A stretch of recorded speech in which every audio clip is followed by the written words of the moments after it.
तो hey guys, welcome back to the another episodes. और आज हम कवर करेंगे क्लास 7th का जो चैप्टर है historians and their sources. Tracing down the developments का आपका ये क्लास 7th के एनसीईआरटी का चैप्टर है।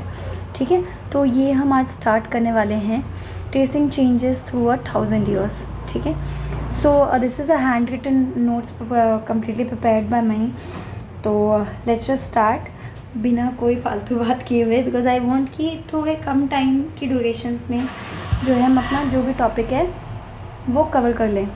तो यार देखो, सबसे पहली बात जो क्लास 6 के हिस्ट्री में आप जैसे ही एनसीईआरटी की बुक खोलेंगे you will get a map, जहाँ पे मैप 1 और मैप 2 में आप कुछ चेंजेस देखेंगे। एनसीईआरटी आपको उसको खोलना पड़ेगा बिकॉज इसमें मैं मैप नहीं बना पाई और मेरे पास अभी ऑप्शन नहीं आ गया है to include the maps. But आप बोलोगे तो मैं एनसीईआरटी की बुक से सीधा जो है नेक्स्ट वीडियो में बना के दे दूँगी आपको। तो उस मैप में आप देखोगे कि पहले मैप में आपको कुछ समझ में नहीं आएगा, दूसरे मैप में भी आपको कुछ समझ में नहीं आएगा ढंग से। आज की जो इंडिया के फिजिकल मैप और पॉलिटिकल मैप्स है वो आसानी से हमें समझ में आती थी, बट स्टार्टिंग में जो मैप्स होते थे वो काफ़ी कॉम्प्लिकेटेड होते थे जो कि नॉर्मल लोग आसानी से नहीं समझ पाते हैं। So then we will come to the topic cartographer. What is cartographer? A person who makes map. एक इंसान, एक व्यक्ति जो मैप में बहुत ज़्यादा नॉलेज रखता है और मैप बनाता है, क्रिएट करता है, उसको हम कार्टोग्राफर कहते हैं। और इसके अलावा न्यू एंड ओल्ड टर्मिनोलॉजी की हम बात करेंगे इस चैप्टर में। तो न्यू एंड ओल्ड टर्मिनोलॉजी से आपको समझ में क्या आएगा कि जैसे जैसे डेवलपमेंट्स हुई, राइट, जैसे जैसे डेवलपमेंट हुई वर्ड्स के जो मतलब थे वो भी टाइम के साथ बदलते गए। ठीक है, जैसे मिडिवल पर्सियन और मॉडर्न पर्शियन में काफ़ी डिफरेंस आपको दिखेगा। एक मैंने भी रिसेंट में एग्जांपल देखा था, जैसे एक वर्ड होता है नाइस। नाइस का मतलब हम क्या समझते हैं, अच्छा, बट फ्रेंच लैंग्वेज में जो उस टाइम की शेक्सपियर की कुछ बुक्स हैं उसमें नाइस का मतलब होता था बेकार, राइट।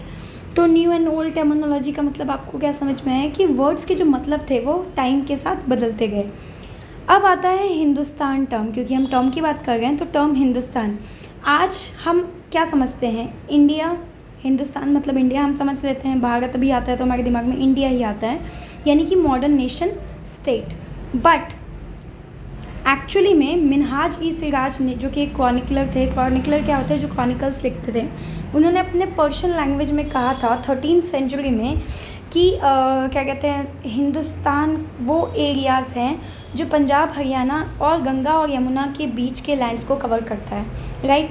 पॉलिटिकल सेंस में अगर मैं देखूं तो पॉलिटिकल सेंस में lands that were part of the dominions of Delhi सल्तनत। तो उस टाइम में हिंदुस्तान मतलब क्या था कि दिल्ली सल्तनत की ने जो भी पार्ट दिल्ली सल्तनत के अंडर आता था उसको हिंदुस्तान कह गया था।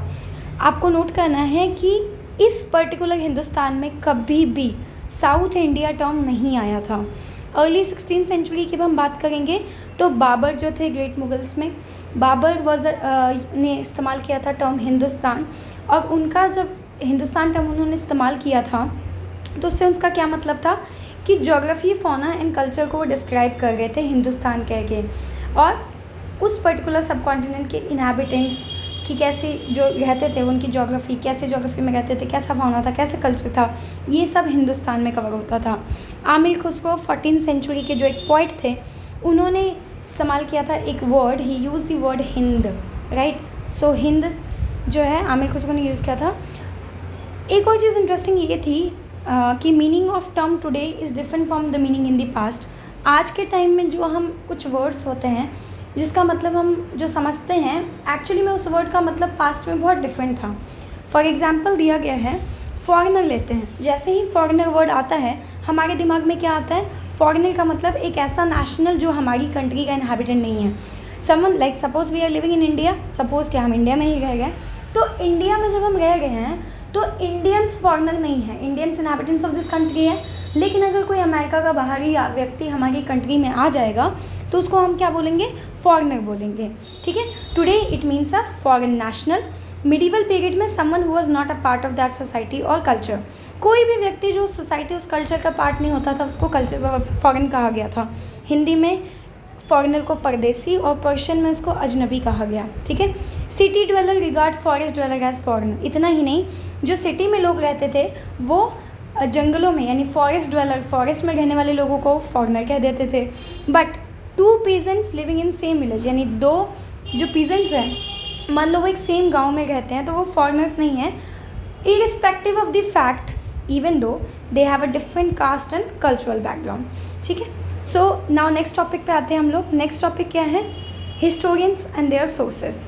हिस्टोरियंस ने आपने क्लास 6 की हिस्ट्री में भी पढ़ा होगा, मेरे लास्ट लेक्चर में मैंने बताया भी था कि these historians often use a word called source, right. Source word का इस्तेमाल करते हैं। Who are historian? The scholars of history. ठीक है, तो ये डिफरेंट टाइप्स ऑफ सोर्सेज का इस्तेमाल करते थे। उसमें क्या क्या आता था? मैन्यूस्क्रिप्ट हो गया, इंस्क्रिप्शन हो गया, कॉइन हो गया, टेक्सचुअल अकाउंट्स हो गया। टेक्सचुअल अकाउंट्स में किताबें होती थी। Archaeology no they used to dig and excavate things and then they used to study in depth, है ना। तो डिटेल्स जो है उसकी डाली हुई थी। 700 to 1750 में टाइम पीरियड, जो 700 to 1750 है वो टाइम पीरियड मिडिवल पीरियड में आता है। That time widely they started using paper which because they were cheaper and widely available. ठीक है, and apart from that people use to write holy text, chronicle of rulers, letters, teachings of science, petitions और judicial record, register करते थे वो accounts and taxes. Manuscripts की बात करते हैं। Manuscripts as I already told you they were collected by rulers, temples and wealthy people. तो basically जो नॉर्मल लोग होते थे उनके बस का नहीं था मैन्यूस्क्रिप्ट्स रखना, बिकॉज धीरे धीरे करके वो एक्सपेंसिव हो गए थे, because it was extensively written from the hand, right. Manu means hand होता है लैटिन में। तो ये प्रोवाइड करता था आपको detail information to historian, but they are difficult to use. Manuscript जो है हालांकि डिटेल इन्फॉर्मेशन बताता था हिस्टोरियंस के बारे में, ठीक है, मतलब हिस्टोरियंस को देता था इन्फॉर्मेशन हर एक चीज़ के बारे में, बट स्टिल वो इस्तेमाल करना काफ़ी डिफ़िकल्ट था। ठीक है, सो दैट इज़ वाई वो प्लेस किए गए कहाँ पे? लाइब्रेरी एंड आर्चीव्स में। इवन आज के जनरेशन में भी आर्चीव्स के अंदर ऑफिशियल रिकॉर्ड्स होते हैं, नेशनल लेवल पे भी, सेंट्रल लेवल पे भी और स्टेट लेवल पे भी नेशनल लाइब्रेरीज होती हैं, आर्चीव्स होती हैं, जहाँ पे ये चीज़ें आपको आसानी से मिल जाएगी, जो ट्रेडिशनल टेक्स्ट है या जो मैन्यूस्क्रिप्ट्स होते थे। स्क्राइब्स की बात करते हैं, तो स्क्राइब्स टॉपिक हम क्यों पढ़ गए? तो मान लो आप देखो, बेसिकली स्क्राइब्स कौन थे? वो पर्सन थे जिसका काम था कि वो डॉक्यूमेंट की कॉपीज़ बनाए। As you I told you कि मैन्यूस्क्रिप्ट्स को प्रिजर्व करना काफ़ी हार्ड था। ठीक है, काफ़ी manuscripts were eaten by insects और destroyed, some were preserved in temples and monasteries, right. तो स्क्राइब्स क्या होते हैं? वो पर्सन जिसका काम ही है कि एक पर्टिकुलर डॉक्यूमेंट को की कॉपी बनाए, हैंड रिटन। ठीक है, क्योंकि प्रिंटिंग जब इन्वेंट नहीं हुआ था तो कौन काम करता था? स्क्राइब्स काम करता था। आज के जनरेशन में तो एडिशंस आते हैं, 5th addition, 6th addition, 7th addition, changes होते रहते हैं प्रिंटिंग के कारण। उसी में कुछ कुछ चेंजेस करके आपको नया जो है नया पर्टिकुलर डॉक्यूमेंट मिल जाता है री एडिशन के नाम पे, राइट।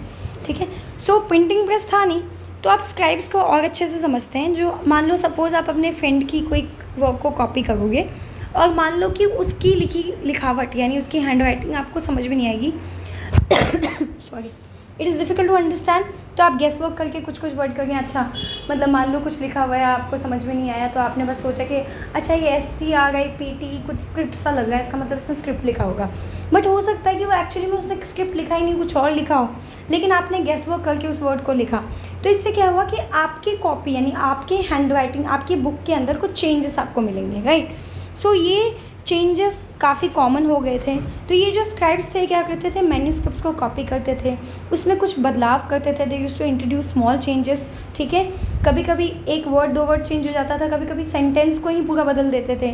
तो हालांकि ये थे स्मॉल डिफरेंसेस, ठीक है, लेकिन सेंचुरीज़ के साथ आने वाले कई सालों तक इसमें बहुत ज़्यादा चेंजेस आए। मान लो मैंने कॉपी किया, मैंने एक दो वर्ड चेंज किया, आगे नेक्स्ट किसी बंदे ने स्क्राइब किया, कॉपी किया, उसने और उसमें कुछ चेंजेस कर दिया। तो यानी सपोज़ कर लो कि अगर 10 बार सेम किताब को कॉपी किया गया तो 10 अलग अलग लोगों के चेंजेस उसमें दिखे गए, ठीक है। तो these small differences grew over centuries of copying until manuscripts of same text became substantially different from one another। और ये एक बहुत बड़ा सीरियस प्रॉब्लम था। ये होती हुई शक्ल आपको दिख रही होगी। ऐसा मैंने क्यों बोला? क्योंकि देखो यार, बात ऐसी है, सीरियस प्रॉब्लम इसलिए है कि ओरिजिनल मैन्यूस्क्रिप्ट ढूंढना बहुत ही ज़्यादा मुश्किल हो गया। टोटली हम किस पे डिपेंड हो गए?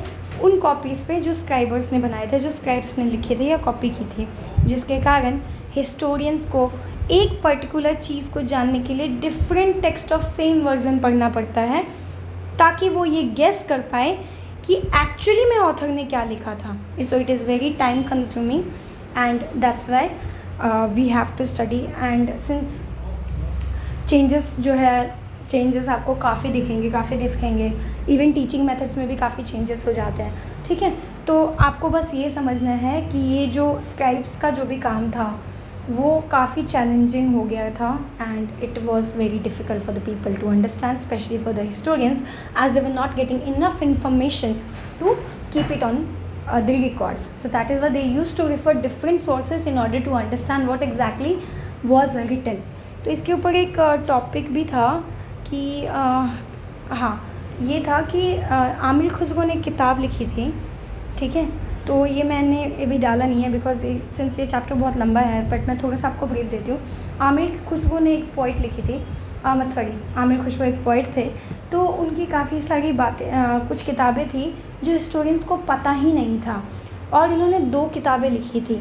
सेकंड वाला लोगों को पता था, बट 1960s के टाइम में इनको फर्स्ट वाला भी पता लगा कि अरे आमिर खुसरो ने फर्स्ट वाली किताब भी लिखी थी।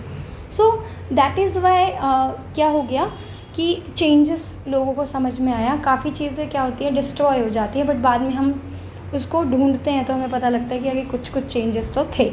So this chapter is all about tracing the changes, कि कैसे कैसे जनरेशंस के साथ बदलाव आते गया, और हम कैसे ट्रेडिशनल से मॉडर्न मैथडोलॉजी पे चेंज तो हो गए, मॉडर्न मेथड ऑफ टेक्निक्स पे चेंज तो हो गए, पर इसके कारण हमने ओरिजिनल स्क्रिप्ट्स खो दिए, राइट। ओरिजिनल चीज़ें ओरिजिनली जो लिखी थी वो तोड़ मरोड़ के हमारे सामने पेश किया गया।